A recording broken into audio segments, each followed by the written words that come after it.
আপনার মোবাইলটি কেনার পর আজ পর্যন্ত ইন্টারনেটে যতগুলো কাজ করেছেন, অর্থাৎ বিভিন্ন সাইট ওয়েবসাইট ভিডিও ডাউনলোড করেছেন, ফেসবুকিং করেছেন, হোয়াটসঅ্যাপিং করেছেন, অর্থাৎ সমস্ত কিছুর একটি লম্বা লিস্ট আকারে আপনার ব্যাকগ্রাউন্ডে জমা পড়ে রয়েছে, যার ফলে আপনার মোবাইলটি স্লো কাজ করছে এবং মোবাইল অল্প সময় ইউজ করলেই গরম হয়ে যাচ্ছে। তো কিভাবে এই লিস্টটি ডিলিট করবেন? তো চলুন আজকের ভিডিওটি শুরু করা যাক। এর জন্য যে কোনো একটি ব্রাউজারকে আপনি সিলেক্ট করে নেবেন। সবচেয়ে বেটার হচ্ছে ক্রোম ব্রাউজারটি সিলেক্ট করে নেবেন। আমি আমার ফোন থেকে ক্রোম ব্রাউজারটিকে সিলেক্ট করে নিচ্ছি। দেন এখান থেকে সার্চ করবেন মাই অ্যাক্টিভিটিস।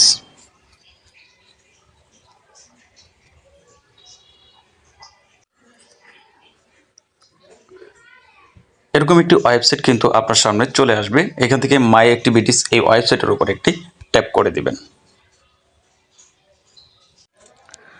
অলরাইট, এরকম একটি ইন্টারফেসে আপনাকে নিয়ে চলে আসবে। এখান থেকে স্ক্রল করে নিচের দিকে আসলে আপনি দেখতে পাবেন এখান থেকে আমি যতগুলো বিষয়ে ইউটিউব এবং ওয়েবসাইটে অথবা অ্যাডসেন্সে, চ্যাটজিপিটিতে যতগুলো সার্চ করেছি বা যতগুলো লিঙ্ক ইউজ করেছি সবগুলো কিন্তু এইখানে দেখাচ্ছে। তো এই সমস্ত লিস্টগুলো কিভাবে ডিলিট করবেন এর জন্য আবার উপরে চলে আসছি এবং এইখানে দেখতে পাচ্ছেন filter by data and product, এখানে ডিলিট একটি আইকন রয়েছে, তার উপর একটু ট্যাপ করে দিবেন। দেন এখানে দেখতে পাবেন অনেকগুলো অপশন রয়েছে, এর মধ্যে থেকে অল আইটেম নামে যে অপশনটি রয়েছে সেই অপশনটির উপর একটি ট্যাপ করে দিবেন। এখানে দেখতে পাচ্ছেন সবগুলোর উপরে অটো সিলেক্ট হয়ে রয়েছে, অর্থাৎ 15টি প্রোডাক্ট বা 15টি আইটেম রয়েছে যেগুলো দিয়ে আমি সার্চ করেছি বা বিভিন্ন ওয়েবসাইট ভিজিট করেছি।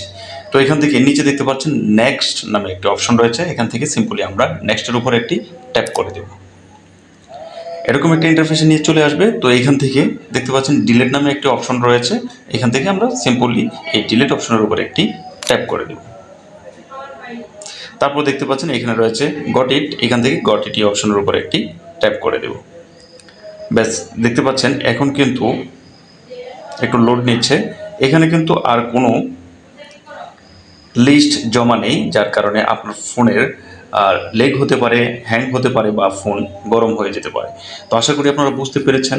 এই সেটিংসটি আপনারা আপনাদের ফোনে করে নেবেন এবং তারপর কীরকম পারফরমেন্স পাচ্ছেন কমেন্টস করে জানাবেন। আবার দেখা হচ্ছে নতুন কোনো টপিক নিয়ে, নতুন কোনো ভিডিওতে। সেই পর্যন্ত সুস্থ থাকুন, ভালো থাকুন। আল্লাহ হাফেজ।